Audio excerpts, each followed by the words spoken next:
Brother, I'm going, wanna wow Hulk Hogan.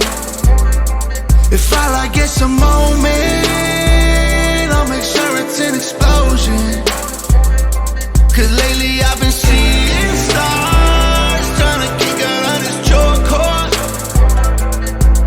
But it's no holds barred, middle fingers like I'm Stone Cold.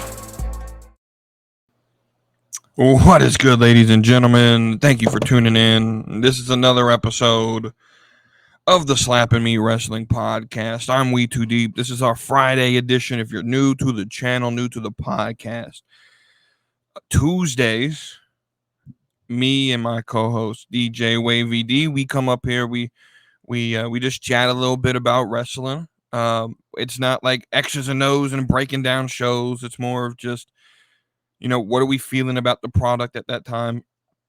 Stuff like that, right? And then Friday or some other day during the week, there will be another episode. They're typically Fridays, but sometimes they'll switch dates. And anyway, I come on here solo, and I do basically the same thing by myself. This gives Wavy D a chance to continue to be a fan of the show as well, and look forward to listening. And it gives me the opportunity to still sort of go into sort of rant mode, which I don't do when I'm on the Tuesday show, because it's a little bit different, vibe on that show, right? With that being said, again, I thank you for tuning in to the Slapping Me Wrestling Podcast. If you are looking to buy yourself some WWE merchandise, this QR code, if you're watching in the right hand corner of the screen, if you're listening, links in the description, if you're listening on like Spotify and all that, right? That is our affiliate link. Click the link, and you will help support the podcast while getting you some awesome merch. So with that being said, Junkyard Media Group as well. Go to that website, junkyardmediagroup.com. All these links are in the description. If you're on YouTube and you're watching the video, let's stop right here. Like, share, subscribe, click the thumbs up, leave us a comment, anything to help us move up into the algorithm. That way we can get this show out to everyone in the wrestling universe that wants to listen to this type of content. If you're listening on Spotify or Apple Music or any audio version of this podcast, give us a review if that's a thing on that platform, especially Spotify, especially Apple Music. Reviews, click follow or subscribe, whatever their method of that. Turn on your notifications. As soon as the episode gets posted, you'll get the notification. That way you don't have to look. Or if you don't want to go through all of that, I want you to like, share, subscribe, leave us a review. But if you don't want to turn on notifications to 1,000 different apps, join our Discord group. The Discord group is where all things Junkyard Media Group live. We run, debates and conversations, and we talk about the product. And eventually, them Junkyard boys from Beyond the Junkyard, they said they're going to start doing giveaways. I don't know what all that entails. They ain't tell me a damn thing about it, right? But we talk about the show. We do, conversations about it. James and Cody from the Beyond the Junkyard podcast, they post their stuff there as well. So it's a giant community, because at the end of the day, I'm not trying to build a kingdom of one of just myself. I want to build a community where we can sit here, talk about wrestling sort of productively, and just have a good time with the world of pro wrestling. Now that all that jazz is out the way, let's move into business. Let's move into the business of this episode. So let me sort of preface how we're going to break this down. I got a couple things in the news of wrestling that I want to talk about. and then I got a rant that I want to go on, and then we're gonna go down and sort of not necessarily review, but talk about some of the shows over the last week that we've had uh, between Raw, the draft. We're going to talk a little bit about Dynamite, and I know that let's go ahead and get this out the way. Oh my God, he's talking about AEW again, right? Yeah, I am. You're gonna be pretty surprised about what I got to say about AEW on today's episode. So sit tight. Let's dive into it. And I want to preface all of this by saying I literally just got done watching both Dynamite and NXT from this week. And yeah, I got a lot, that was a lot of entertainment to watch there. It was pretty good, solid, like 3 hours I just spent watching some wrestling there. So, with that being said, let's go ahead and dive into some of this news. The first news is somehow, some way, Darby Allin continues to tempt death and continues to beat death, right? This is the greatest rivalry of all time in all of life, is Darby Allin versus the Grim Reaper known as Death. The dude somehow survives getting run over by a bus in New York City. I don't understand this. Like, I don't understand how this dude is still alive. Like, I wish him the best. I hope he's not seriously injured. But, like, how does this happen? Right? Dude has a broken foot. He's walking in New York City. That's what they do up there in the big cities, right? You walk, you don't really drive. Us Southern folk down here don't really understand that because everything is 1,000 miles away from each other down here. New York, everything's close together, right? Boston, everything is close together, right? And so, for those who may not have, understand why people walk in New York City or Boston like that, because, there's no room to drive, right? But he gets hit by a bus. That's crazy to me. Like, he gets hit by a bus. He lives to tell the tale of it. And then he shakes it off. Like, I think I read the story. Like, he shakes it off, and like 2 or 3 hours later, he's like watching some sort of like show, like an opera or something like that in New York, right? He's hanging out with someone. Like, you just got hit by a bus, dude. That's insane to me. Like, him tempting fate, him tempting death so many times, and it's quite crazy. Like, he's quite literally fearless. And I don't know, dude.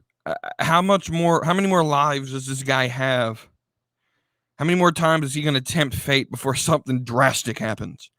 But now that we're sort of done with like the silliness, let's talk about some serious news here, and that is, on one of his Twitch streams, and he's had several different things, and this is Kenny Omega I'm talking about. He acknowledged our tribal chief and said we're not going to have tribal chief slander here. And then another time, he was talking about how he loves how Roman Reigns was presented, and he wished that his title run was presented in that method where he was unbeatable, right? And I actually have to agree with him on that. But I also got to say this: Kenny Omega is, I don't know if this is sort of like a strategic thing of like, well, I was kicked out of the Elite, so I got to do the opposite of what they're doing. So if they're going to start throwing jabs at WWE, I got to start praying. I don't know if that's what like the strategic plan of this is, or if this is how he genuinely feels. And if it's how he genuinely feels, I think Kenny Omega, and this is my personal opinion, I don't have any real thing other than that. Just the only thing that makes sense to me, the only way that this math works out to me, is he is trying to set himself up to be on a WWE run. I think like, so I said this in 2019, in January of 2019, when they announced AEW. I said by the end of the first 5 years, at least 2 of the founders of the company would be in WWE. Well, I'm not quite right about that. I wasn't right. We have Cody. which was the one I was certain about, right? And I think Kenny Omega is going to be the next one to eventually, I don't want to say jump ship, because I don't really think that's what this is, right? But WWE is attractive. You would have to think, now that Vince is gone, now that all of that is gone, I think Triple H would book Kenny Omega and protect him and really put him in a position to succeed. Roman and all of that is done, and I really think Roman, if you get someone like an Omega, you put him on the opposite brand, you have him fight for the fighting championship on Raw or SmackDown, whichever one right, and all of that, right? And I think Omega would be really well received in WWE. I really do. By at least the true like wrestling fan of this day, right? The wrestling fan. There's a lot of people who watched WWE that, and I've seen Triple H do this a lot with stars, where even someone like Tama Tonga, where I think Tonga would have had a very hard time getting over had they not inserted him in the bloodline, right? So I think with someone like Kenny Omega, if you put him in a feud where you can book him and protect him and get him over with the crowd and not really need them to be like, who is this guy, right? I think Triple H can do that better than Vince could ever do. And so this is why I titled it Omega Wants to Go Alpha.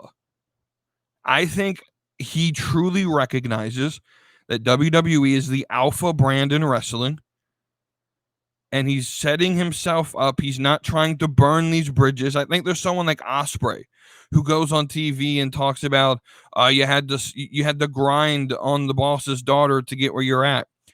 And that's something that lights a fire to the bridge that could get you over to WWE. And I think Kenny Omega is looking back and saying, you know what? I'm not going to do that. I'm not going to take these jabs at WWE because ultimately I want to be there one day. I've always thought that this was sort of like a short-term plan for people like Omega, for people like the Bucks. The Bucks to me always felt like this was going to be their long-term plan, because I don't, right? But even like the wrestling fan in me still wants to see the Bucks in WWE, because I want to get the Usos versus the Bucks. I want to get New Day versus the Bucks at least one time before they all retire, because of how good. Like I think about like the Bucks, FTR, New Day, and the Usos in like a fatal 4-way tag team match. That would be insane. Right? That would be an insane match. Like the Bucks versus the Usos would be insane. The Elite versus the Bloodline, where you add Omega and even now like Okada in here, and you put Solo and all of them, right? Right. If you look at it, Hangman, and like that was a dream feud that couldn't happen, but should probably happen in wrestling at some point, right? And so I think Kenny Omega recognizes, one, that Roman Reigns is the greatest thing we've seen in the industry, and the success of Roman Reigns, really because of Roman Reigns, I think is the main reason AEW still has some sort of popularity, because people started getting into wrestling again. And there's this thing when like people start getting into WWE, like they've never watched wrestling a day in their life. They tune into like a WWE show, they start liking wrestling, and they do the thing that fans do when they're first introduced to something, and they start to research it. They start to look into it, right? They, unfortunately, that means having to run into like the IWC on Twitter or TikTok, and that could sort of almost end the fandom. I personally believe if I was getting into wrestling for the first time in this generation, like at this time, the product would keep me hooked, but the fan base would scare me away. Like, quite honestly, if this was something new to me, just because it's such a toxic fan base, right? And every sport has its toxic fan base or toxic part of the fan base, and I don't want to blame the whole fan base of wrestling, but it's just a sort of like online crowd that's really toxic. This is the most toxic fan base I've ever been a part of. I'm just gonna be completely honest. And it comes not just from the IWC hardcore fans, it comes from the casual fans as well. There's a lot of toxicity coming from casual fans as well. We'll address that in a minute, or something like that, right? But yeah, I think Omega recognizes that WWE is the goal. It has to be. He's done everything in New Japan he could do. He's done everything in AEW he can do. At what point can Kenny Omega sit here and say, I'm the best, when you've never faced the best? You've never been in the best company in the industry, right? And so I think he's trying to at least keep the bridge intact and not try to burn it down, so that if the opportunity comes where I'm not saying AEW is going to sink, but you have to have the lifeboat. You have to have the contingency plan. Hey, if AEW doesn't succeed the way we want it to succeed and it starts going downhill, I'm going to get in this life raft and go on down the road up. I'm going to go up the ocean to Connecticut, and I'm going to join the WWE, and I think Kenny Omega could thrive there under the booking of Triple H, right? Vince in control, like in 2019, right, when they were sort of debating if Omega was going to join because he was a free agent, and then they announced they're creating AEW. A lot of people were like, well, why wouldn't he join WWE? And I sat here and said, under Vince, like my notion was him and the Young Bucks wouldn't thrive in WWE. And my reasoning for that was because Vince was in charge and he doesn't want to let other companies, big stars, get over in his company. They were just going to be the mid card, right? But I think under Triple H has his ears to what wrestling fans want. If Kenny Omega shows up in a WWE ring, Kenny Omega is going to be treated very well. And we're going to talk a little bit more about Omega and his return to TV from Wednesday towards the end of this show. But let's move on to my rant. That was really the news. Like I said, like I've been saying, wrestling isn't like a industry where there's news to talk about every single show, right? There's really not a news here. These people who want to be journalists, they're not really journalists. I could sit here and talk about, Seth Rollins re-signed. Okay, but no one in their right mind thought Seth Rollins was not going to re-sign. And in a few weeks when they announce, Becky Lynch resigns or whatnot, right? So Drew resigns, Seth resigns, Becky's going to resign. Kevin Owens more than likely is even probably going to resign. Like none of this is surprising, right? And so it isn't news. It isn't worth taking more than the time I just gave it. So let's go on my rant. And typically this rant, this type of rant would be against AEW, right? It typically, when I get in here and I try to get serious and I try to go on these rants, 90% of the time it's, hey, Tony Khan, listen to me. And we'll get to that point, but that's not what this rant is about. This rant is for the casual wrestling fan, a subgroup of the wrestling universe, the wrestling fan base that I take claim in. I feel like I am in this group. I'm casual in that. And again, we really have to define casual. When I say casual, I'm talking on the spectrum. Anyone who you can watch all the shows or you can watch just part-time. It doesn't matter the length of what you watch. It's not like, I watch just Raw. I don't care what you watch. If you watch wrestling and you like it, you're passionate about it, but you don't sit there and like make it a personality trait. You're a casual fan, right? I think there's a spectrum. I think there's a different level of passion. So for example, you see the flag on the back wall there. I'm a Boston sports fan. The Bruins played last night. We lost. We're probably going to blow this series like we did last year. And it hurts just a little bit, but at the end of the day, it's just a game. It's not going to hurt my feelings. I still got shit I got to do in my life. I move on. I'm a casual hockey fan, right? Patriots right next to him on that sign, right on that flag, right? Patriots, we really sucked last year, right? We probably going to suck again this year. Guess what? It's just a game. Yeah, I'm a little bit upset. I think the draft went okay. I pay attention to the draft. I pay attention to who's on the team. I pay attention to the games when they're on. But guess what? At the end of the day, the game's over. Win or lose, it's not going to affect my life. Guess what? I'm a casual fan. Beside them is the Red Sox. I don't like baseball. I watch it every now and then. I'm a very casual baseball fan. Next to them is the Celtics, right? Celtics should win the championship. If we don't, guess what? It's not going to affect my life. It's just a game. We're going to move on.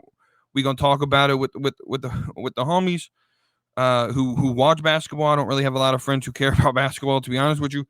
But you see what I'm saying?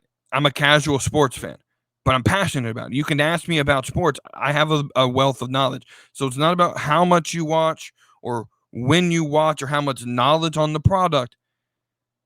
It's more of, at the end of the day, do you recognize what you're watching for what it is and that it has zero effect on your life? If you sit here and say, well, I watch wrestling, I watch wrestling, I understand it's a drama, I understand it's a show. At the end of the day, the results don't mean anything, and someone's going to move on. You're a casual fan to me, right? If you're one of these people who are like, you watch the product and then you leave and you sit there. Now with that, and this is where I'm sort of in both groups. I have a foot in both of these groups.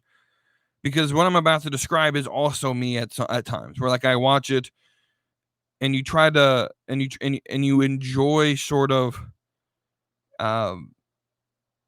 breaking so someone like a Dave Meltzer, or I would even say like Cornette. Cornette is a hardcore fan, right?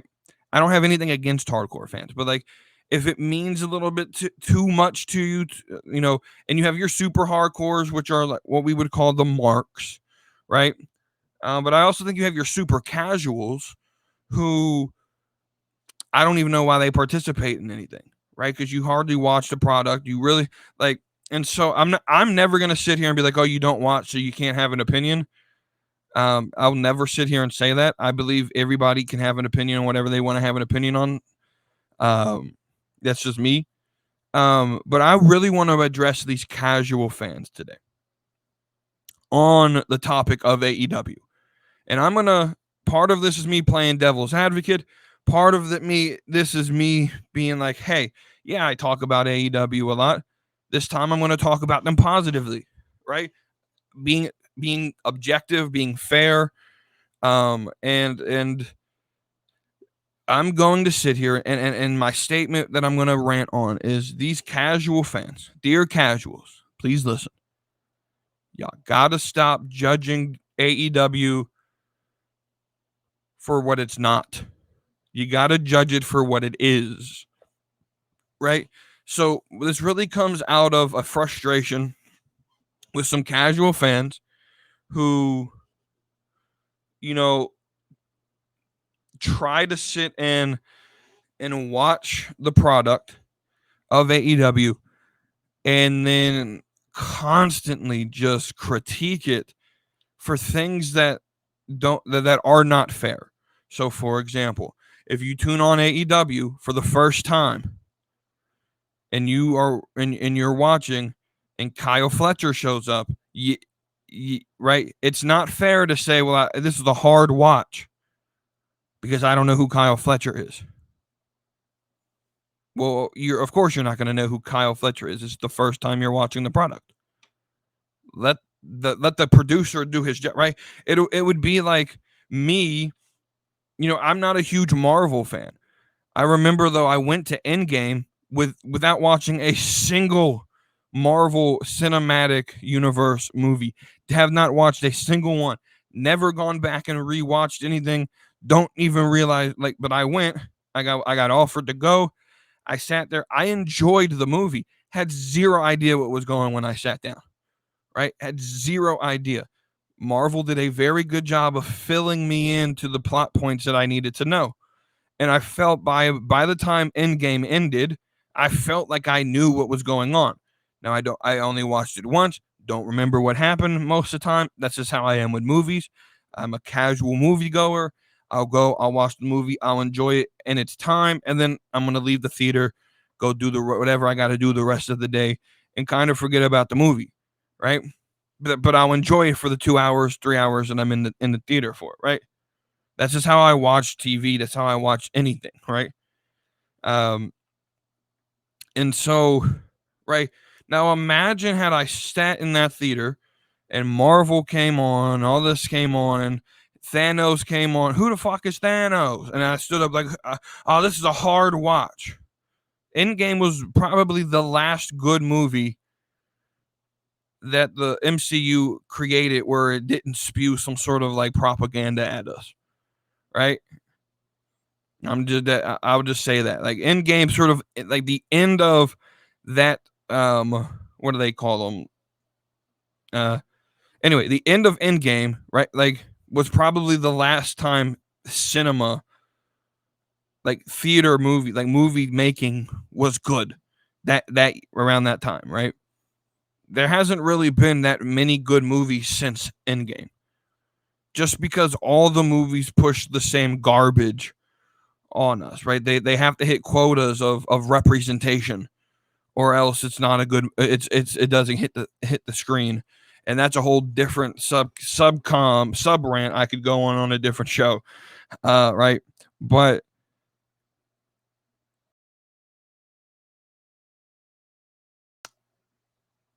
if I would have sat down and while I was watching Endgame and gotten up and left and said, "This is a hard watch. I don't know who Thanos is." Right, that's not fair, because this is the first time I was ever introduced to him. The job of the movie producer is to tell me why I should like or dislike whoever Thanos is, right? And I got to sit there and watch the movie, right? And so it's not fair that the first time you turn on the product, you say it's a hard watch, because I don't know who 90% of the wrestlers are. Well, do yourself a favor, put the phone down, pay attention, let them do their job. Now, if AEW fails, and they sometimes do fail to tell you why it's important to watch, well, then you can critique that. But I don't think it's fair to judge the show, right? Because they did a pretty decent job 2 weeks ago telling you who Kyle Fletcher was and why he's fighting Swerve. While I disagree with the booking, and I've been heavily critiquing this booking, I don't think it makes very much sense, but they at least tried to convince you that it does. And I'll disagree with their art. Like Kyle Fletcher should be nowhere near the title picture, but at least they can, right? And the story, the bigger story for Swerve should be more important than the Callis family breaking up, right? And they're doing that the opposite, right? And so I don't think that's fair. I think, right? And so the bigger rant that I want to have is, stop judging AEW for what it's not. Right? It's not WWE, right? You have to watch television through the lens of what they want you to watch it as, right? Especially when it's something like pro wrestling, right? So WWE and AEW, while similar, are vastly different products. Vastly different. It would be like if I offered you Coke and Pepsi and asked you which one is the best, or so let me say it this way. You go to a restaurant. Now, down here in the South, it's all Coke for the most part, right? It's hard to find a restaurant down here that serves Pepsi products at an actual like sit-in restaurant. Everything down here is Coke or sweet tea, right? To the point that, like, we don't even call soda, right? You know, in the Midwest they call it pop. You know, other people call it soda. Down here we call it Coke, right? No matter what you want, like if you're getting a cola drink, it's Coke. And that's just what we call, hey, can I interest you in a soda? No, I want a Coke. Right? That's just how we say it down here, right? It's Coke and Coke alone. And And so if you sat down and you were expecting Coke, now I personally, this is a personal thing, I think Pepsi products are better. That's the Yankee in me. But that's the, even though Pepsi was made in North Carolina where I live, it's a Southern drink as well. But you know, we're not gonna go on that debate. You know, but if I sat down and they serve Coke products and I asked for a Coke, a large majority of the population, at least in America, think Coke is better than Pepsi. It's the superior cola, right? And so if I sat down, you're supposed to have Coke products, and you ask for a Coke, and I bring you what looks like cola, and you sip into it, and it doesn't taste like Coke, and it's Pepsi. Like, because they're distinct products. Coke and Pepsi taste vastly different. Now, if you're a sort of like non-existent like soda drink, if you don't drink soda regularly, you may not recognize the difference. I think if it's the first time you've ever tried it, if you try to sip a Pepsi and a sip of Coke, they taste vastly different. They're vastly different products. They're marketed different. One's red, one's blue. There's a reason for that. Red and blue are the number one colors of disagreement, right? Red is the color of like emotion, like high energy. Blue is more calm, more calming, right? Literally, if you study color theory, red and blue are opposites in color theory. Like exact opposites. There's a reason why red and blue are often used to represent things that disagree, right? And so like if you go into watching AEW, which is Pepsi, and you're expecting Coke, they're vastly different. I don't think it's fair to judge the Pepsi though because it's not Coke. That's not fair. You got to judge it for what it is. It's Pepsi.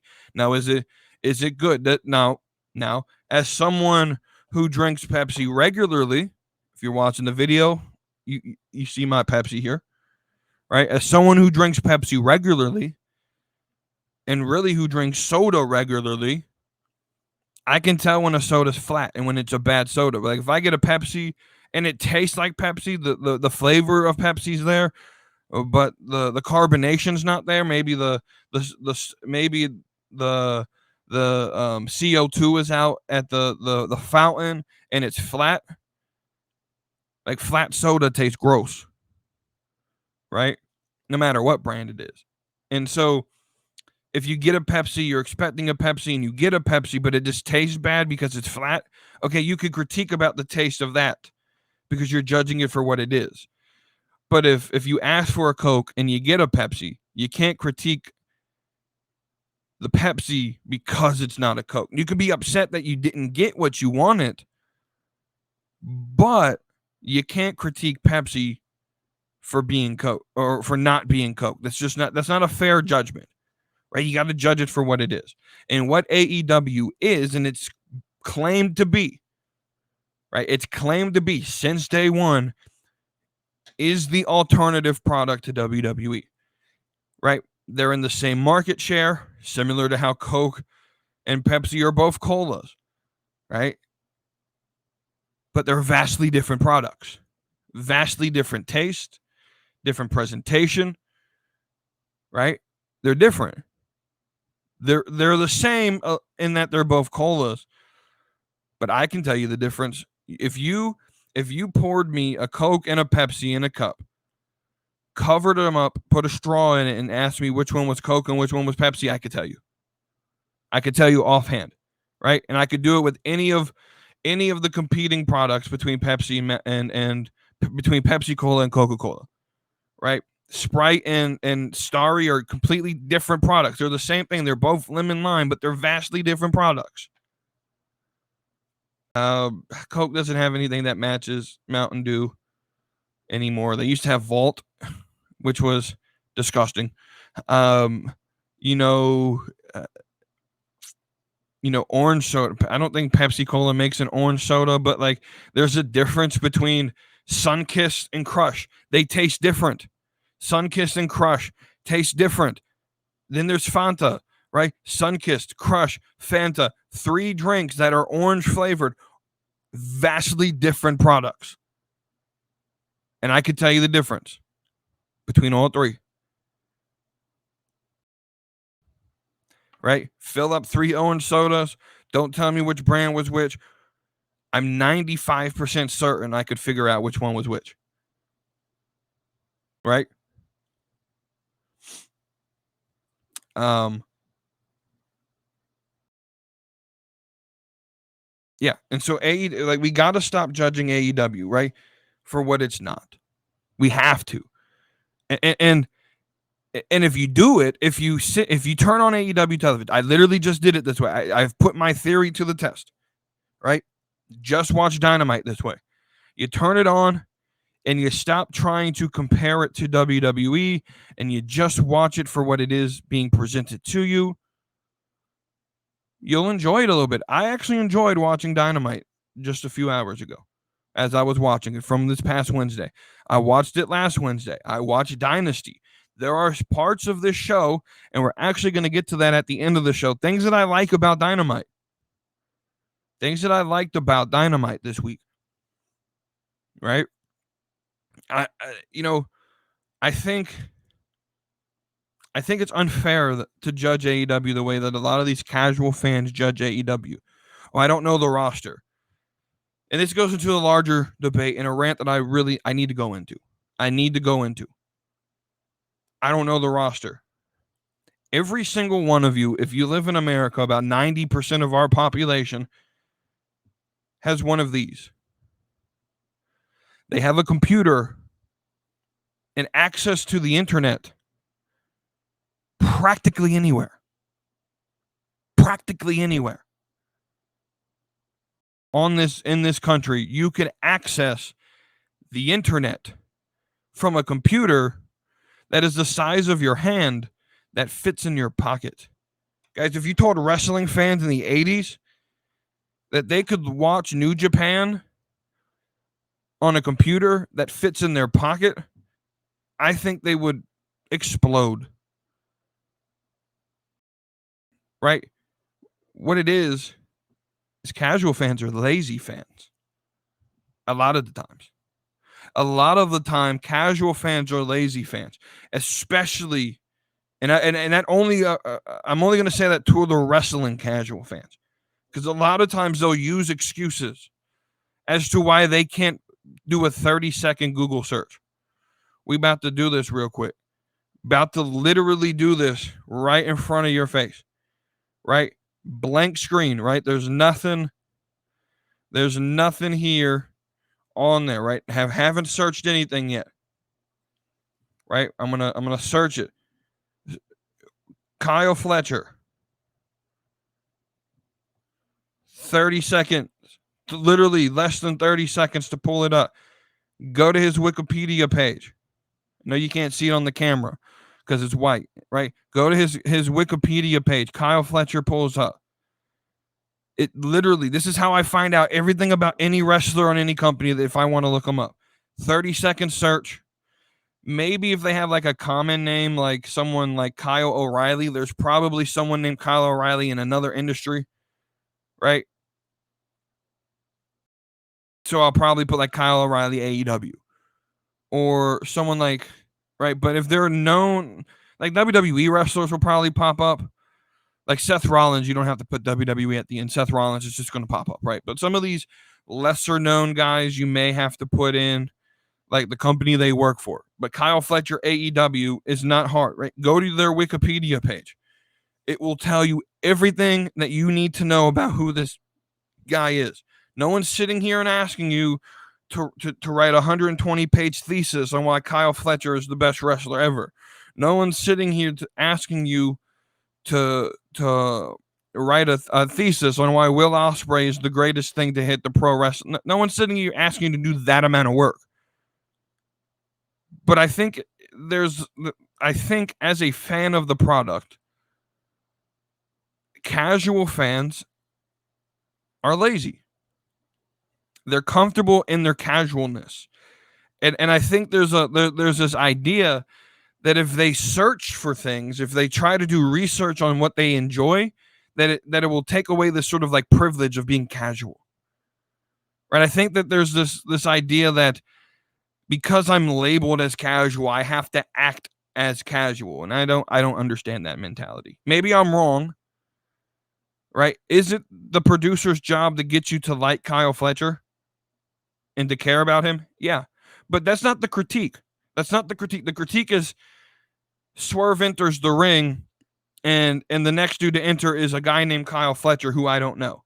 Okay, well, do yourself a favor, do a 30-second search.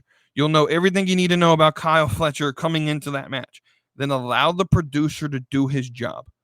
Like I said, that match, I've said this a couple hundred times, it feels like. That match went way too long. Shouldn't have ended the way it did. But that's not the critique that most casual fans have. Most casual fans are critiquing that they don't know the roster. Do yourself a favor. Right? I'm going to go back to the sports analogies. Even though I'm not a big fan of them, I'm a Bruins fan. Right? The Bruins lost a lot of their majorly known, Patrice Bergeron retired. David Krejci retired. We lost Bertuzzi. We lost a lot of guys that were known players on the team. And because of that, we had to call up guys from the minor league team, the AHL team in Providence. I don't pay attention to minor league hockey. I know the Providence Bruins are really, really good. But I don't pay attention to minor league hockey. So, I don't get a lot of Bruins games down here in North Carolina because we get the Hurricanes. We have our own team in the state, and so we don't really get a lot of out of market games unless they're nationally televised. I mean, the Bruins are hardly ever really nationally televised. And so, but you can damn straight skip. You can bet your ass I'm watching playoff hockey. When the Bruins are on during the playoffs, I'm watching it, and sometimes that's tough, like it was last night. But I turned on game 1 of this series against the Toronto Maple Leafs. I turned on game 1 of this series, and they were showing them doing like skate around before the game started, like warming up. And I saw a dude on there that I had never seen before. And I looked at the people I was watching with. I said, "Now who the hell is number 6? Never seen it before. Never seen him before. Who the hell is number 6?" It was a rhetorical question because my dad, who I was watching with, he's a Flyers fan. He doesn't know the Bruins roster. Don't expect him to know the Bruins roster. He's a Philadelphia Flyers fan. So I looked at him like, who the fuck is number 6? And you know what I did? I went on my phone and I searched Boston Bruins roster. And I looked at who the roster was. And I answered my own question. Who was number 6? I looked up his stats. I looked up, right? I did just a little bit. I did just the most so I can answer my own questions. And that's all I'm asking you to do when it comes to wrestling. If you want to watch AEW and you want to sit and actively watch the product, you're going to have to be an active participant in the show. Like, I think a lot of people just want to turn on the TV and tune out. And you can't watch AEW that way. And I think that's a lot of the same reason why these casual fans don't watch NXT, right? Or don't respect NXT for what it is. Because they're watching it and they're saying, I don't know who these guys are. Let them do their job, dude. Or like the draft just happened and Kiana James gets drafted and someone's like, who is Kiana James? Well, probably going to be one of the biggest superstars in the next year and a half. She's only been on my the end of the year watch list for the next year, for 2023 and 2024, someone to watch out for. Right? I'm happy she got there, but we'll talk about that in a minute. Right? But so casual fans, do yourself a favor. If you really want to enjoy AEW, if you really want to enjoy it, And this doesn't mean you'll like everything. Like I'm going to break down what I liked from Dynamite from May 1st, from Wednesday.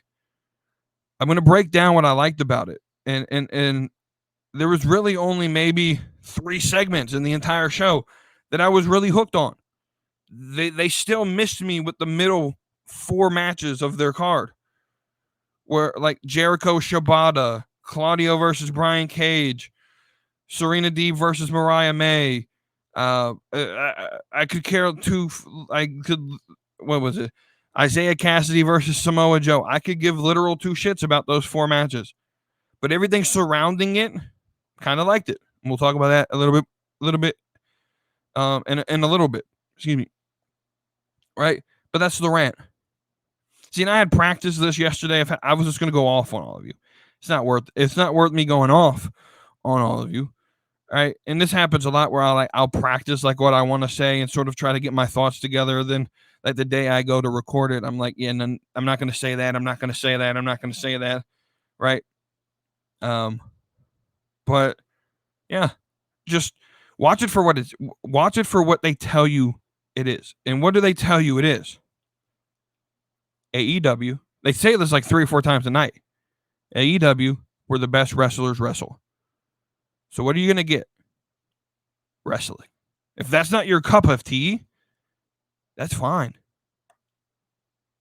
But you can't critique Pepsi because it's not Coke. That's just not fair. That's just not fair. Now, you could critique if you like Pepsi and you know, hey, I got Pepsi here, but it's off a little bit. It don't, right? You could critique that. Hey, this tastes a little flat. Or if you're like me, I don't like hot soda. Right? So if you give me I don't like hot anything, to be honest with you, when it comes to drinks.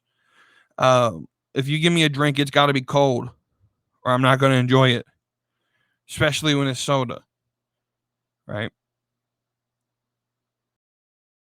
I don't think people who say they're going to try to give it time to change their mind, and then they tune in the first episode after they say that and they're already hating on it. You're not giving it an honest, objective watch. You're not going in open-minded. Let me tell you something. If you go in open-minded and watch AEW through the lens of what it is, which is a high, and they've said this, high branded, high production value, independent show. And as someone who used to go to indie shows every single, like before COVID, for the years of 2018 and 2019, before COVID hit, I went to an indie show for the same promotion those 24 months straight. I love independent wrestling. I think it's wonderful. You get to see a like, and we'll talk about NXT here in a minute. But someone like JC Jane, I saw her in 2018 or 2019 before she signed to NXT. I saw her wrestle. She'd probably only been wrestling for like 2 or 3 years at the time. Right? And I already knew she was going to be a super, like you get to see some of these people, right? JC Jane, right, is the one of them, right? If you watch TNA, Zaya Brookside, I saw her, right? MJF, I knew about MJF in 2018 because I go out and I watch independent wrestling. It's fun. A lot of them aren't going to make it to the big time, but that's fine, right? During COVID, when AEW was bringing in a lot of this indie talent like John Skyler and the guy they called Pineapple Pete, Shug D, those are from my area. They were wrestling at the promotion I would watch every single month for 24 straight months. Those 2 guys, John Skyler, I think he signed to TNA or maybe he just got released. I don't know, but right. John Skyler, Pineapple Pete, right, from that day of AEW, the early days of AEW. Yeah, they were from my indie promotion. that I would go to and watch every single month. Right? I got a little hype when they were on TV, right? So I don't understand this argument of like, I don't know the roster. Dude, you literally have a fucking computer in your fucking pocket. I don't get this argument. It's not, we don't have an excuse to be this fucking unknowledgeable about a roster. Like, and I understand people have kids, people have families they want to spend time with. Guess what? I still spend time with friends and family. I do. It's not like I'm sitting up here in this room like Dave Meltzer and this is all I do. I got a life too. I get it. I understand it. But most of my research that I do about wrestling to prepare for the show or just while I'm watching, if I don't know something, it happens while I'm watching the product. It's not like every waking minute of my day is wrestling. It's not. It's not. So I don't get the argument of I don't know who the roster is. Bro, it literally takes 30 seconds to search who these people are. And yes, and then what you got to do is you got to allow at least AEW the segment to explain to you who they are. Right? And I have an example of what I'm talking about. We'll get to in a few seconds. So now that I've gone on that rant, let me give you 5 reasons of things that I like in AEW. Good things, right? I've been so negative against AEW in the past. I'm going to be positive. I know this is a system shock here. We're shocking the system. This is what's going on here. What happened to WeTooDeep? No. Literally, quite literally, listen to me. I'm going to give you 5 things that I like about AEW. Good things about AEW. Number 1, their world champion is a superstar. Swerve Strickland is a superstar. It's written on his forehead. Now, whether or not Tony Khan recognizes this, whether or not the booking team books him as a superstar, that's on them, and that's something I will critique if they fail at this. But Swerve has positioned himself in the company as a superstar. He is someone you can build around. You got to start booking him. And we'll talk about the booking decision they made with him on Wednesday here in a minute. Right? But Swerve is a superstar. You're world champion, superstar. Treat him like it. Right? It's quite hilarious. Last Tuesday, Trick Williams wins the title at Spring Break-In Night 1. Spring Break-In Night 2 on this past week, like 3 days ago. Spring Break-In Night 2, Trick starts the show, and he's not wrestling a match. He's he's cutting a promo explaining who he is, and then Last Legend comes out, and we have a fun little promo with that, and it's promo work. You know, the exact thing AEW should have done with Swerve, right? So I'm not happy with the booking they're doing with Swerve, at least the first night presenting him, right, as champion. But there is a superstar in Swerve Strickland. I think they got a pretty decent roster overall, with Swerve being a superstar, right? And if I really wanted to go through some of the roster, I think I could find the ones that have potential, really, honestly. Number 2, one of my favorite things about AEW is they have a shit ton of titles. Right? Now, none of these things, this is the reason I call these good things and not great things. Because it's a great thing that you have a lot of titles. That makes, you know, especially when you have a large roster, you need things for people to fight for. You have a shit ton of titles. None of them feel important. None of them are distinguished. None of them really mean anything, right? I mean, the TNT title's okay. The TBS title means a little bit. The world title means a little bit, right? But none of them have like any, right? Like if I go to WWE and I say, Gunther made the IC title mean something. Logan Paul makes the US title mean something, right? Damian Priest has a title that means something. Roman Reigns has a title that is the most prestigious in the industry. It means something. They're all vastly different titles, right? Now, AEW has a sort of the right mindset.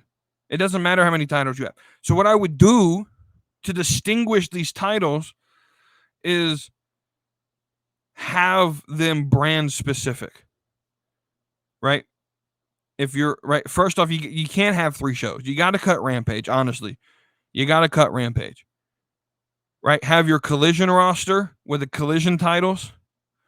Have your Dynamite roster with Dynamite titles. And the only 2 that I wouldn't make brand specific are your men's and your women's, or 3, your men's, your women's, and your tag team, because those will have to be on both shows, right? But your TBS championship should be on the show that's on TBS. That's what Dynamite, right? Your TNT title should be on the show that's on TNT. Your FTW title that Jericho has, right? Basically like a hardcore championship, right? Make that brand specific. Make that Dynamite specific. Defend it every week. That's fun. You have the trios titles. Make it brand specific. That's fun. Right? Right? That's fine. The TBS title on Dynamite, defend it every week. That's fun. Allow your mid-card to carry the middle of your show in matches that mean things. Not just fun matches for the sake of having matches. Right? So I like that you have a lot of titles. I think there's some things you need to clean up with it. But hey, it's a very good thing that you have titles that are essentially just plot point. The title is even if the story is just, you have the title, I want the title, we're going to fight for the title, there's motivation there. There's a story you could build there, right? Rather than just, we're going to put random matches on in the middle of Dynamite that make no sense whatsoever, right? Anyway, right? So you have a lot of them. That's the good thing. You just got to do some work. You got to make them feel special, right?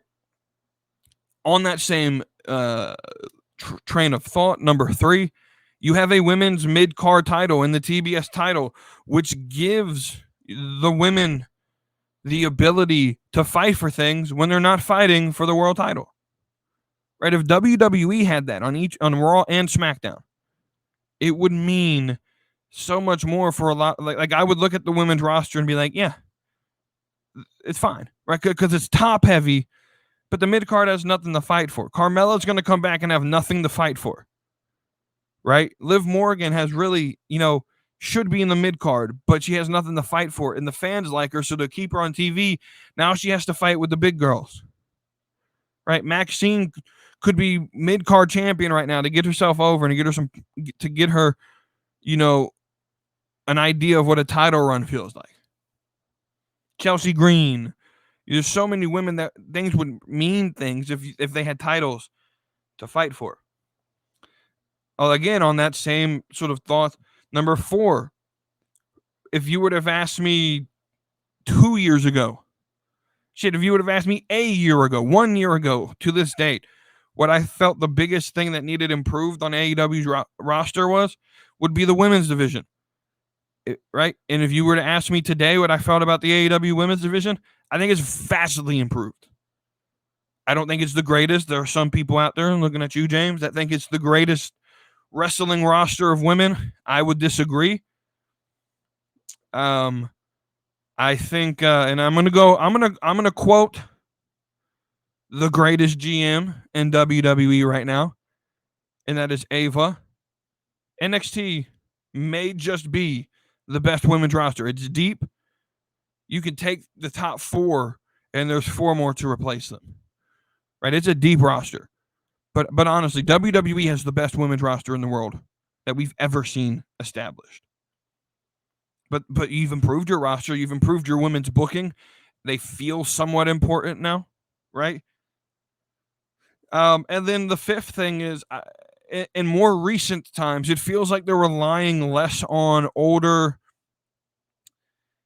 ex-WWE talent. They like, I'm going to consider Swerve a homegrown talent. Here's why. What the fuck did he do in WWE? Not a damn thing. He won the North American Championship and ran around with Hit Row losing matches. That's it. Swerve is a homegrown talent. MJF was homegrown. The Young Bucks, Jack Perry, Orange Cassidy, homegrown. Right? Look, that used to be my big critique 2-3 years ago, but we can't use it anymore. We can't use it anymore. That's old. That's an old narrative that we have to retire. They are building homegrown talent, right? Willow, Stats, Tony Storm. What did Tony Storm do in WWE? Get pied in the face by Charlotte. That was it. She's a homegrown talent. Osprey, Okada. Right now, Okada was built in New Japan, but to the American audience, he's homegrown. Right? That's a fair. Just like Tama Tonga was built, he was well known in New Japan, but guess what?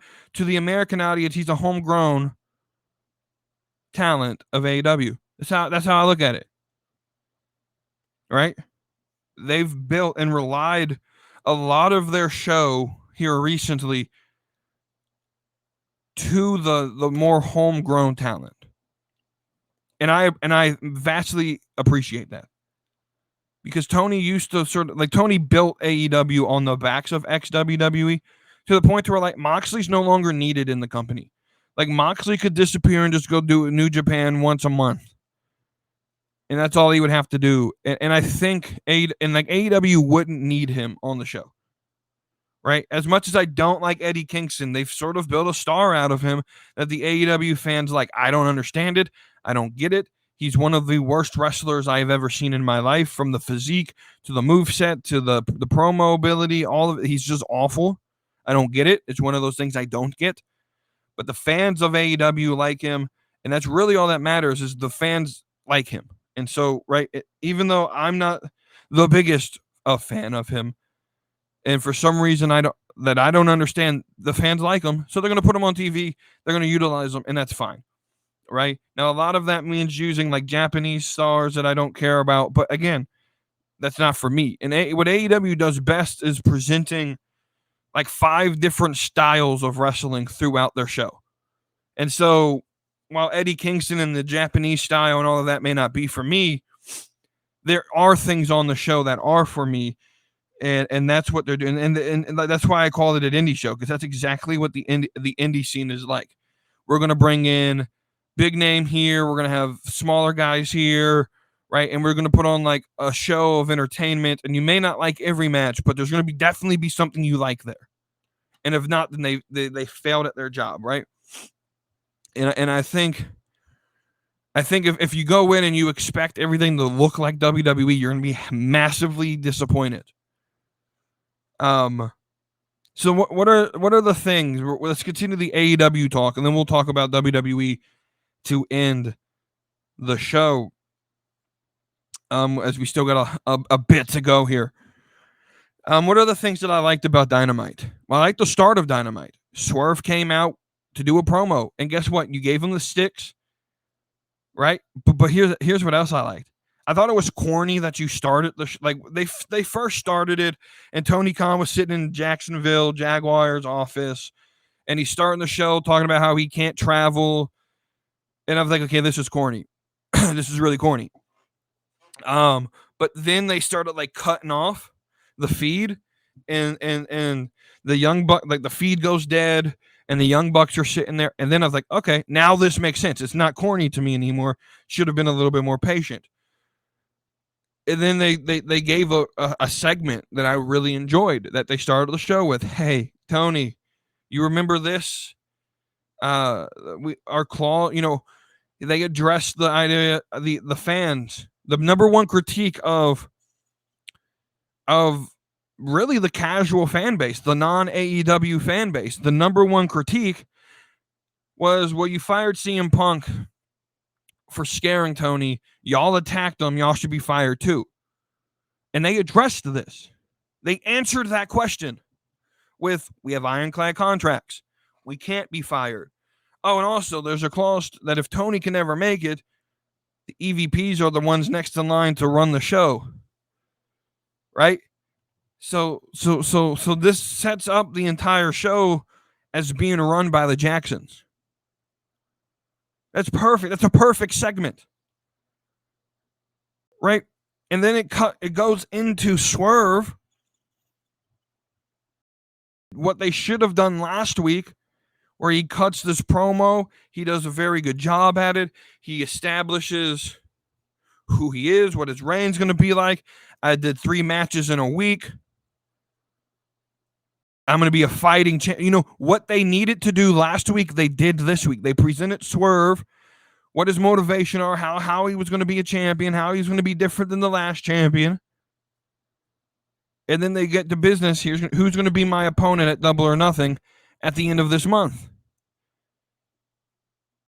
And then the EVPs cut back out again. And this is Swerve, man, we heard your promo on Saturday. Oh, man, you shouldn't have used the cussing. You shouldn't have called us out. You shouldn't insulted your bosses. Right? The network didn't like that.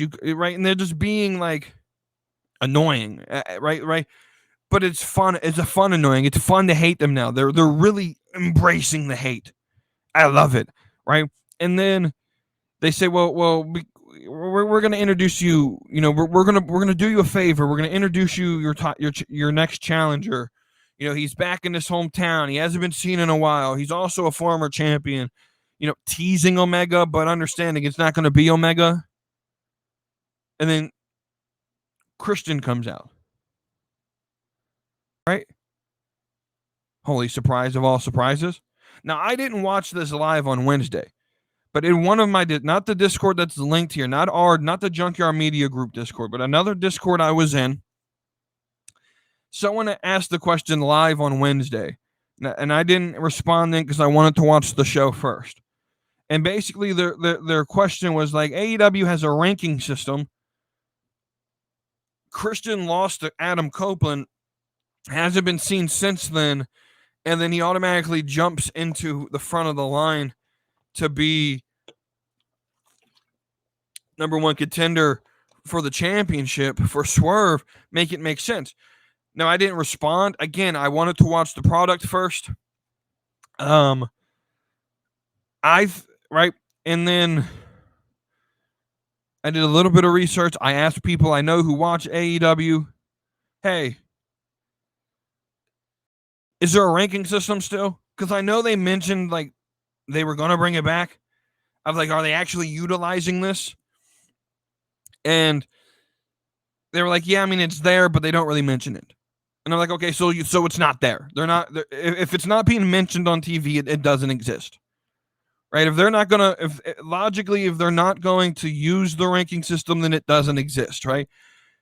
Which actually does it helps with the answer. Because if there was a ranking system and Christian Cage, for whatever reason, is now the number 1 contender, then yeah, there's an actual gripe here about why he is, right?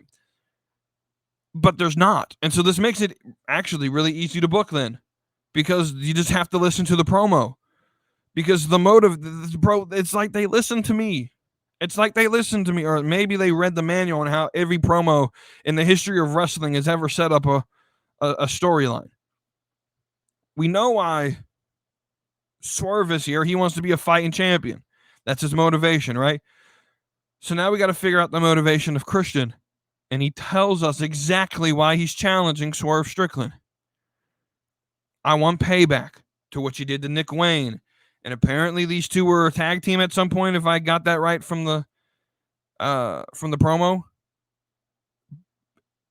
But more so, I want to be a good father for Nick. You hurt my son. Right? And he plays into his gimmick. There's motivation. Very good segment. Very good promo. I left watching this segment thinking one thing. And that thing was what? If the LED boards in the arena had Raw written on them, there was a WWE word mark in the corner, and this was on a Monday, this segment would be very well praised by the fans of WWE. This was as close to WWE as I can remember AEW ever getting. This was a fantastic segment. The start of the show, from what the Young Bucks did to the end of Christian versus Swerve's promo and beatdown, right? Was perfect. This was WWE. It was different because but it's as close as I've ever seen him get. Now, like I said, the next maybe hour of the show, it didn't connect with me. I'm not here for, I don't really necessarily want to see 5 wrestling matches in an hour. That's a lot of wrestling. That's a lot of in-ring with really no story. I mean, I know the Learning Tree had a story with Jericho and Shibata, but I'm not interested in watching that match.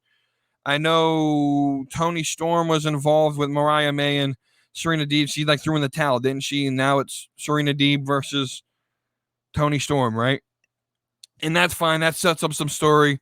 Claudio versus Brian Cage, I have zero interest in. Samoa Joe versus Isaiah Cassidy, I have zero interest in. So the start of the show, fantastic. Fantastic. What a way to begin your show. You hooked me in. Then the next segment, I believe, after this was Orange Cassidy. And he comes out and he announces Chuck Taylor's not able to wrestle again. Feel real sympathetic. Right? And then out comes Trent.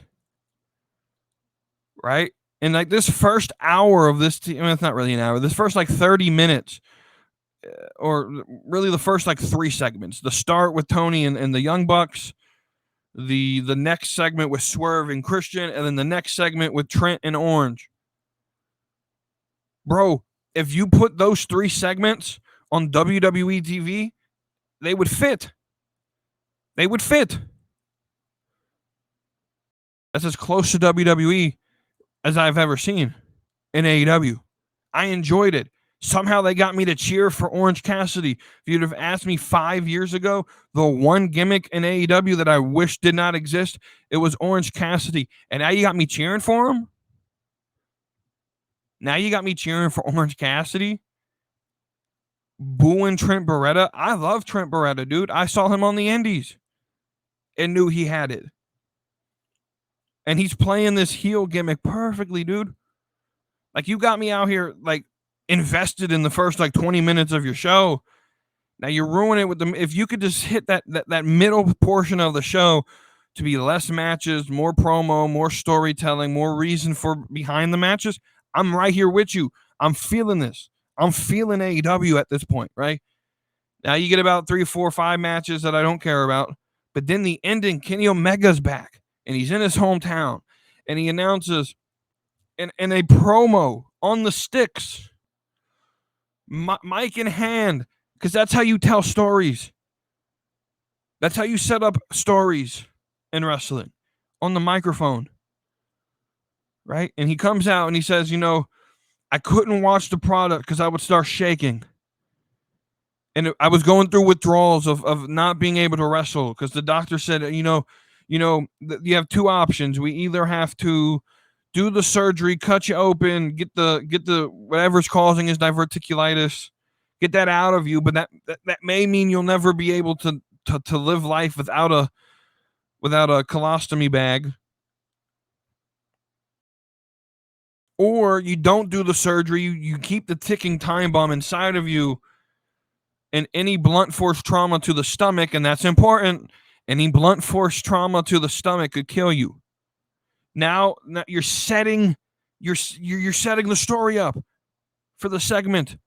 You're setting it up. This is perfect. This is the best promo I have ever seen out of Kenny Omega. He struggles with promos to me, but this was the best promo I've ever seen Kenny Omega cut. You got me to cheer for Kenny Omega. Go back 2 years. All I've done was shit on him. You got me to cheer for him. You got me to care for him. In the same night, you got me to cheer for Orange Cassidy and Kenny Omega, probably the 2 biggest characters I said were not a draw to the casual fan base. Now you got me cheering for them.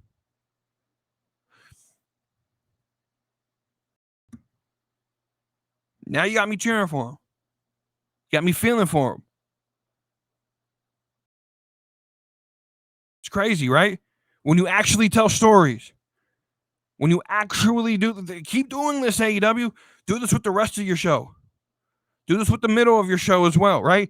I would have rather seen Willow Nightingale versus Sky Blue, instead of putting that on Rampage, I would have rather seen that on Dynasty, or excuse me, on Dynamite, over someone like Isaiah Cassidy and Samoa Joe, which, I mean, I fast forwarded through it, so I don't know if it built anything, but why is Samoa Joe fighting Isaiah Cassidy in the first place? Right? I would have rather seen a title match that meant something, that you could have then pushed Mercedes Moné on your bigger show, right? I would have rather seen that. So, right? I'm not going to sit here and completely tank on this episode, though. This was a pretty decent episode, right? Outside of maybe about an hour of the 2 hours I didn't like. But the parts that were promos that took place on the sticks to build a story, you got me feeling for it. Because what happens? The Rainmaker comes out. Okada comes out.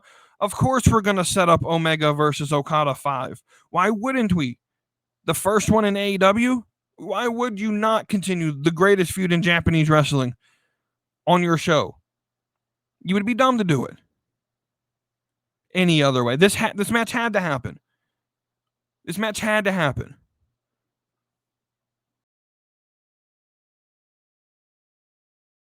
Right?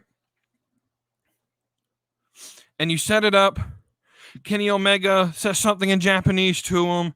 Says, let's run this one more time. Rainmaker versus, I don't know what he called. Oh boy, I forgot the nickname Kenny Omega called himself. But then Okada was like, no, whatever that nickname was, I'm that now. I forgot it. Just slipped out of my mind. And so now you get this feud here. And then from behind, Jack Perry attacks Omega. The dude who just said any blunt force trauma to his stomach would kill him. Now, right? You're thinking he's about to retire. He gets attacked from behind by Jack Perry. You made me hate, right? In the last 6 months, you've made me go from I don't give two fucks about Jungle Bitch riding on the back of Killswitch shoulders to legitimately hating this dude. Anytime I see him on TV, I have two reactions. I have my personal reaction, and I have my kayfabe reaction, right? The reaction I have knowing that he's a heel of go the fuck away. But quite honestly, that's my real reaction as well. But on the side, I'm like, bro, you're playing it like Jack Perry. As much as I don't like his character, as much as I in kayfabe hate him, right? I boo the shit out of him, and I don't like him personally. I still think that as a person, he's an entitled little brat. But hey, if that's who you are, be that on TV. Turn it up to 12. And I'm sitting here, I'm like, y'all making money out of this. Y'all should have done this in October when it happened. When the shit in London happened, you should have made money then.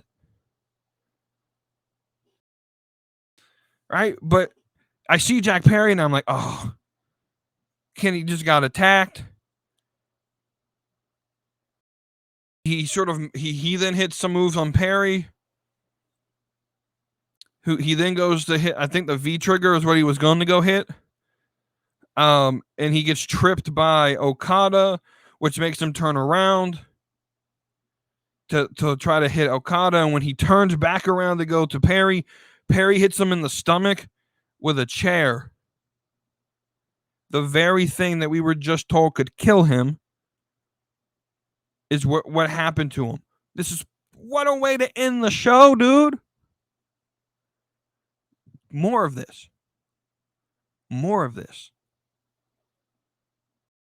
Right? Then the Young Bucks come out. They try to be diplomatic, yo, we got to stop, we got to settle down. And then they hit a double V trigger, or what they call the EVP trigger on Omega. Bro, this feud, when it finalizes, right? This is about to be money making for this company. I'm telling you, I'm if you would have dialed this into about an hour show, gave me Swerve and Christian, the start of the show with Tony and the EVPs, right? And then Swerve and Christian, Orange Cassidy, maybe a match or two. That meant something. And then I mean, even if you would have just done like, I think Copeland had a match. Copeland had a match against the House of Black. Was it Buddy Matthews, right? For the title. That match means something, right? So if you would have done, that was a decent match. But if you would have done the start of the show with Tony getting cut off by the EVPs, then did Swerve and Christian, then did Cassidy and Beretta, then did the Adam Copeland match. Maybe like another match at the end, like Jericho, the Learning Tree segment, which is fine. I'm not a big fan of Shibata and all of that, but that's fine. And then ended the show with the Young Bucks and them attacking Omega, and you would have just done that, bro. You have a decent TV show there. Those are the segments that I enjoyed. You have a decent TV show there if you do it that way. You really do. So I mean, like, I'm gonna give this Dynamite like a B-. I think there's things that you can work on, but I think if you gave the show that you just did, you put the SmackDown logo on and put it on a Friday,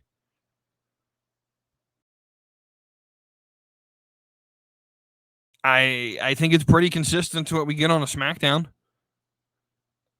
The only real difference is there's not 5 wrestling matches in the middle of the card between the promos.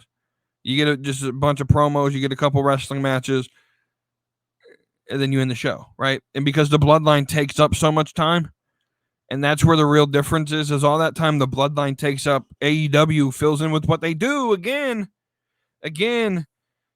AEW as Pepsi is going to taste different than Coke.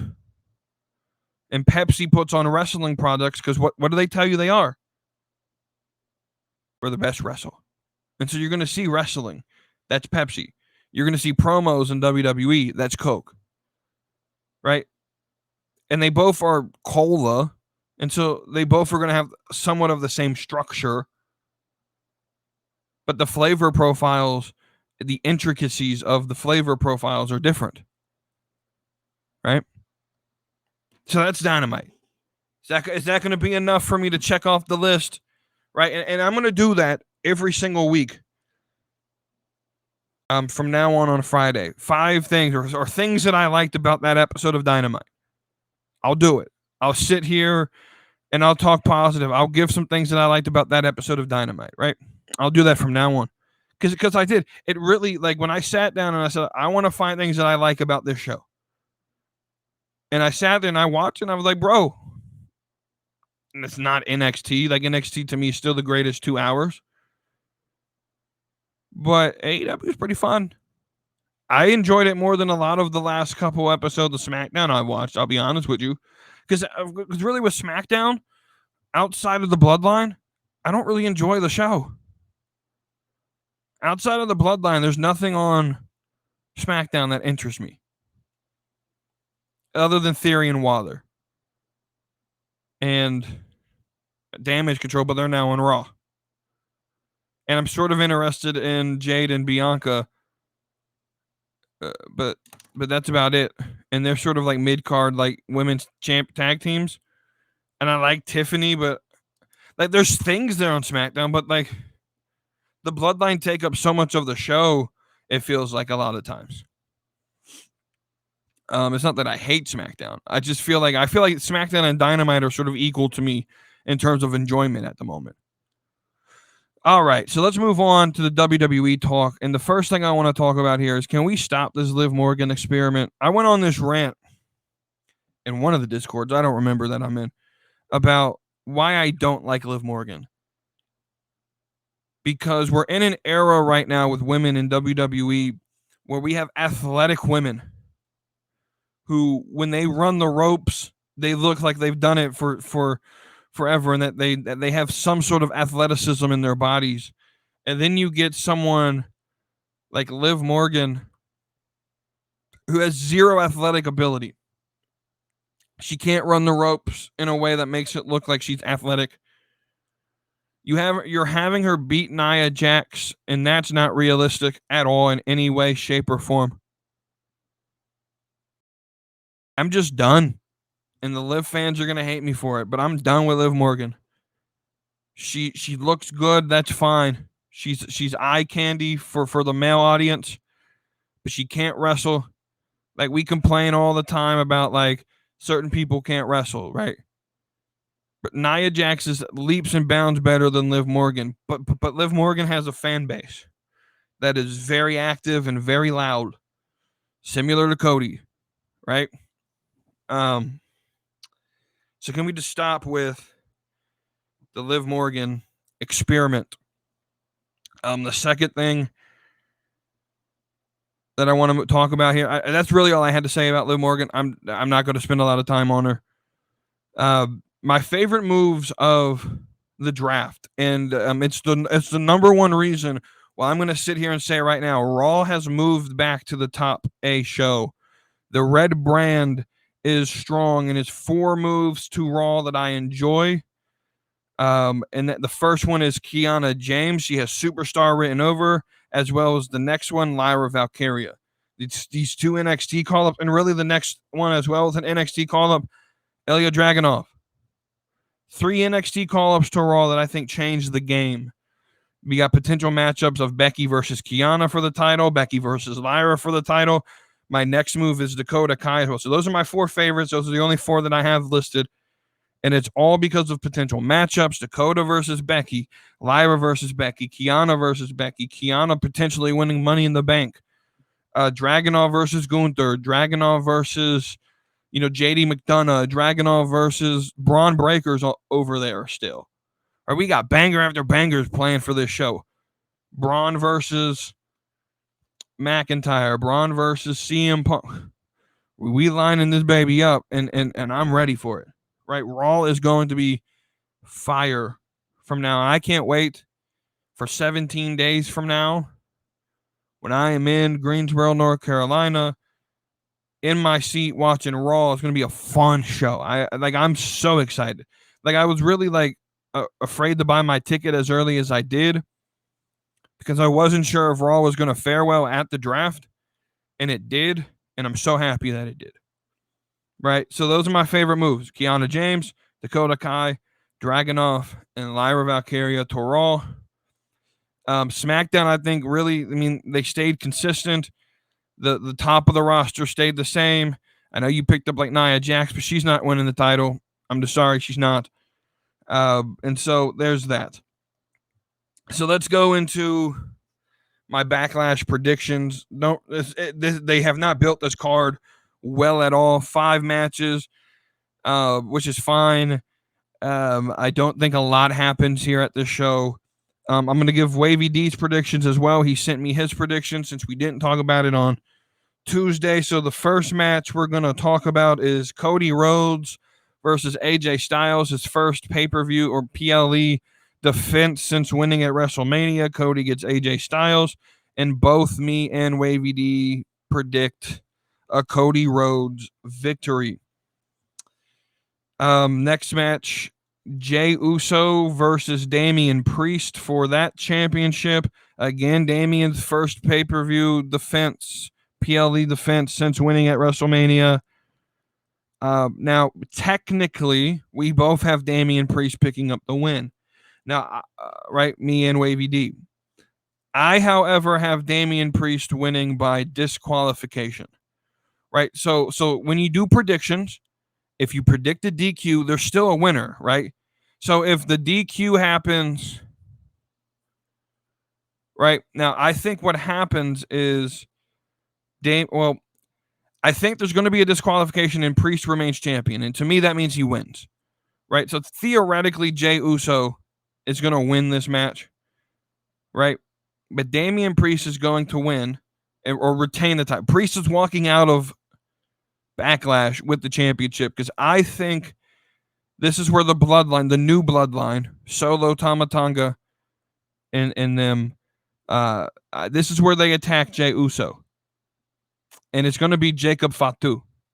Because I think this match will be either on right before or right after Bloodline versus RKO. So Tama Tonga and Solo are going to be sort of like tired in the back, just had a match or preparing for their match being next. I think that's how they'll book it. And it's Jacob Fatu who attacks Jey Uso. Now, why do you have this happen? One, you add Fatu to the new bloodline. Second, this creates the common enemy for Jimmy and Jay to finally get back together, which will lead to Roman joining the group and sets up the bigger feud 3-on-3. Right? Next match. Jade and Bianca versus Kabuki Warriors. And again, I think everyone with the common sense of understanding what's happening here, Bianca and Jade are winning. That's my prediction. That's also AVD's prediction. So we're 3 for 3 here. Let's go ahead and talk about Bloodline versus RKO. I have Solo and Tama Tonga. He has it ending in a no contest or DQ. I'm assuming this is where he thinks Jacob Fatu comes out. I could see this also happening, but I think it would.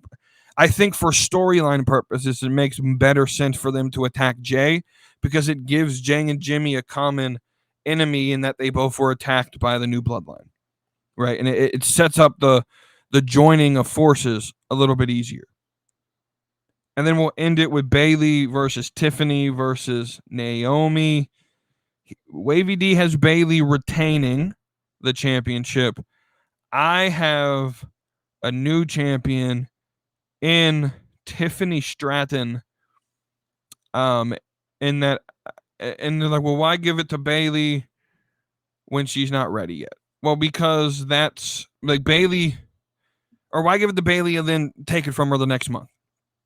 I think we're going to start seeing title runs like that, where we're not going to get like Rhea Ripley, Roman Reigns length title runs anymore. But I also think like Tiffany's ready for it. I really do. I think that then sets up Tiffany versus Bayley for a longer feud. And Bayley really won the title because the feud with the Kabuki Warriors and Damage Control. And then now that story ended, now you can sort of get them out of the title. You can get Kabuki away from Bayley, Damage Control away from Bayley, and now Bayley can face newer talent like Tiffany. I think Tiffany's ready for a title run. I think this would be a massive surprise to a lot of people. And so that's where I'm headed. I'm picking Tiffany Stratton as your new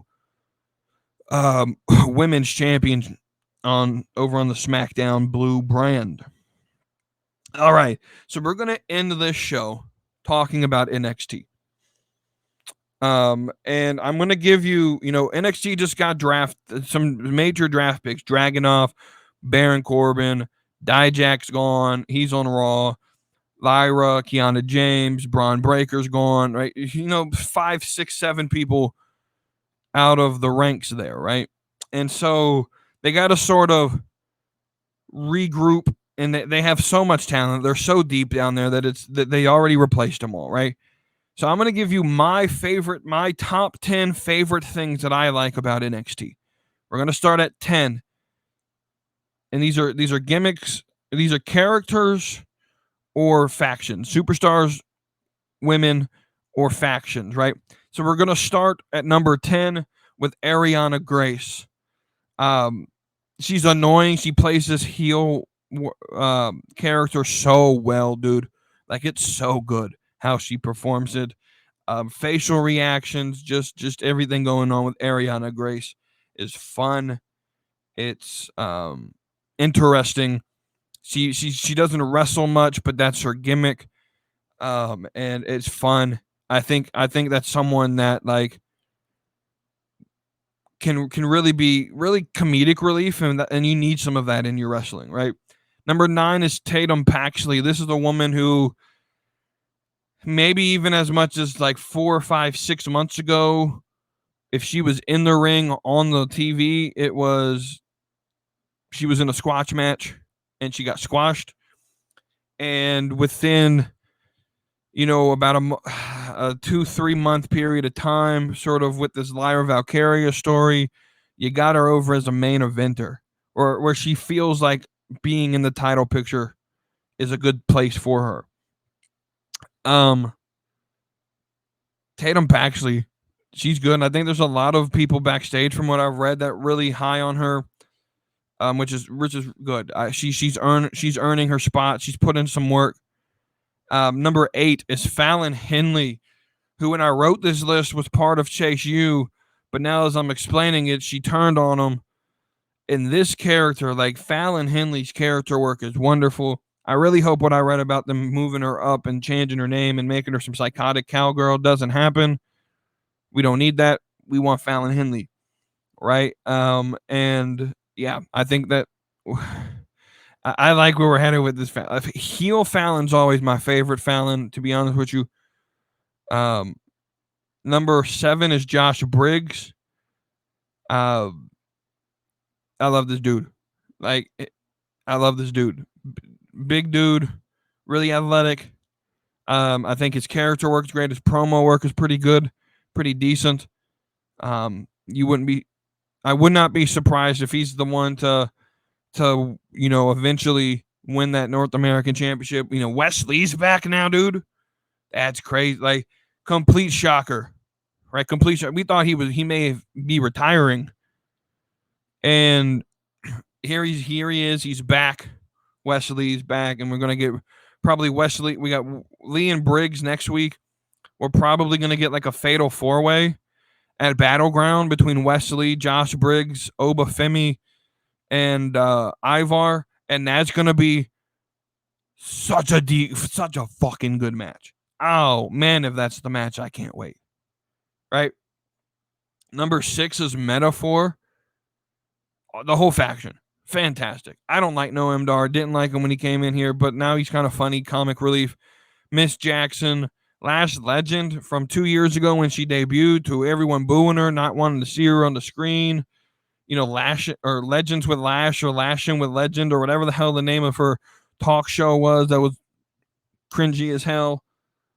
But Metaphor is good. Ora Mensa got some potential, right? It's great. Number 5, JC Jane. JC Jane is fantastic.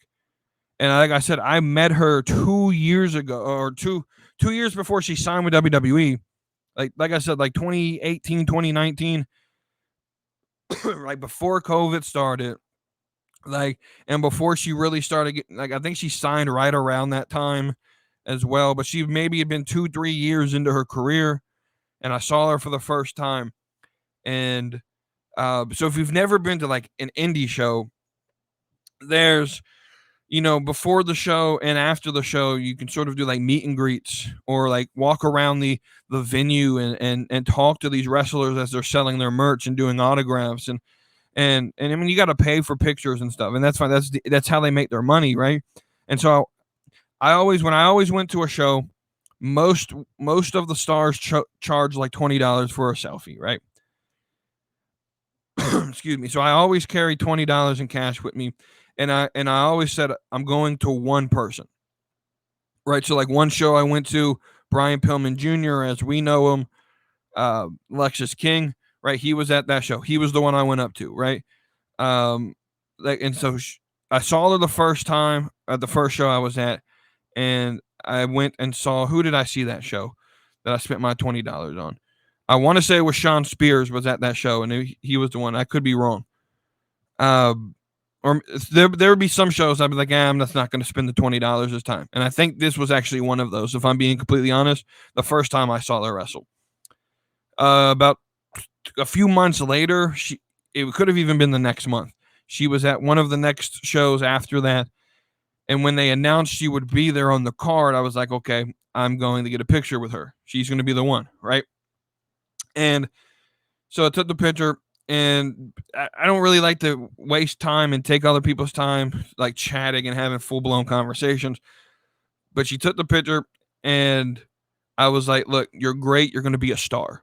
And she probably don't remember it because everybody's probably told her that, right? But I remember telling her, you're great. She went by her real name, Avery Taylor, at the time. I bought a shirt from her. And let me tell you something. She's a star.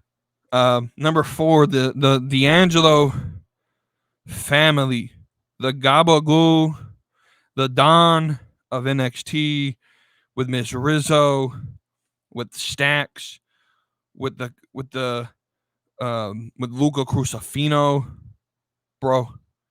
This is a great gimmick. I love it. I love this faction. I do. Number 3, Obafemi. What's there not to like about Obafemi? Dude may be the best mid-card champion in wrestling right now. I literally mean that. He could be the best mid-card champion in wrestling right now. Like, if you think about I think he's the best on WWE.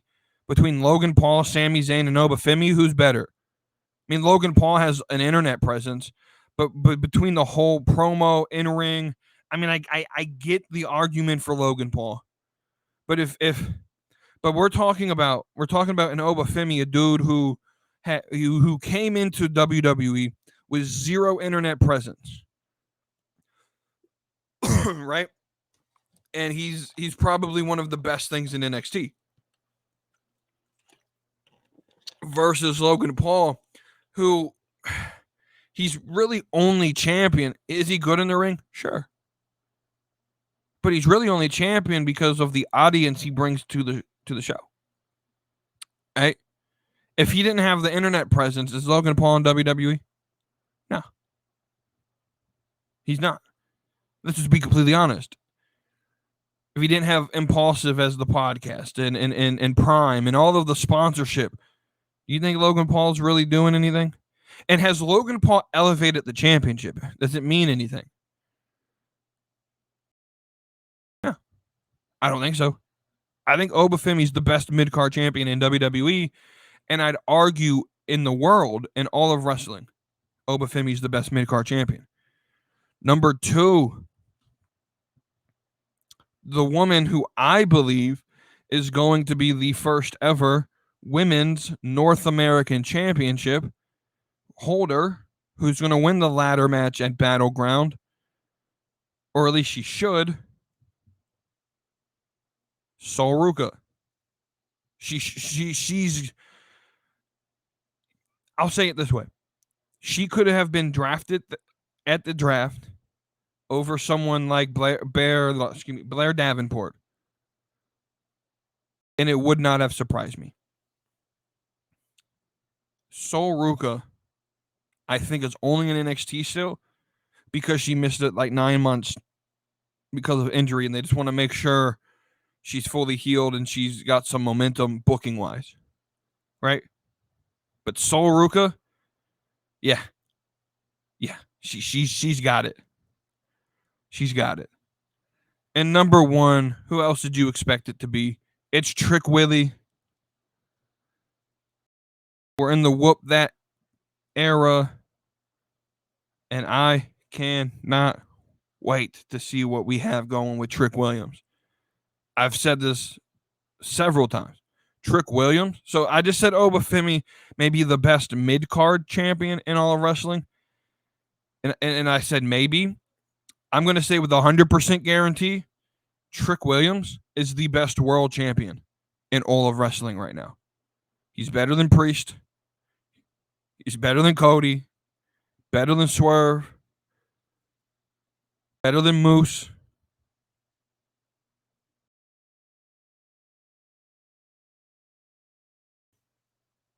Moxley's the world champion for New Japan, isn't he? Better than him.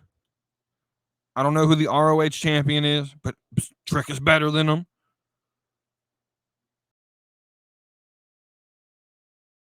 Trick is the best world champion in all of wrestling right now.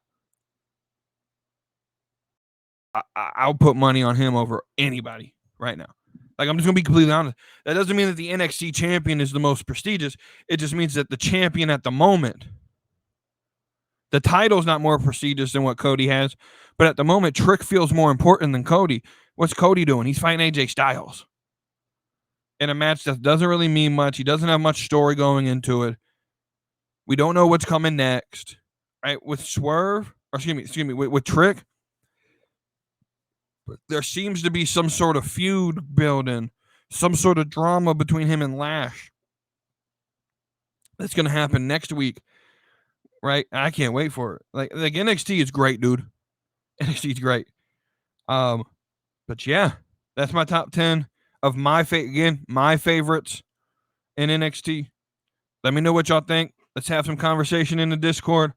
Again, if you're on YouTube, like, share, subscribe, leave a comment, hit that thumbs up button. Hey, since I'm cheering for Orange now, we'll do it once. Hit the thumbs up button. And the last thing I'll say is, if this doesn't have to do with WWE or AEW, but if I hear or see one more tweet or meme of Joe Hendry, or hear his music one more time, I'm probably gonna oh boy, I don't understand it, but if you enjoy it, you enjoy it. It is what it is, right? But thank y'all for watching and listening. Again, support the podcast, buy your WWE merch, link in the description, junkyardmediagroup.com. Like, share, subscribe, leave us a review if you're on podcast networks on audio. Thank y'all for watching and listening to the Slap and Meat Wrestling podcast. I'm WeTooDeep. Until next Tuesday, y'all have a great rest of your week. Have a great weekend, and I'll see you then. Brother, I'm going run a wild Hulk Hogan. If all I get's a moment, I'll make sure it's an explosion. Cause lately I've been seeing stars trying to kick out of this chokehold, but it's no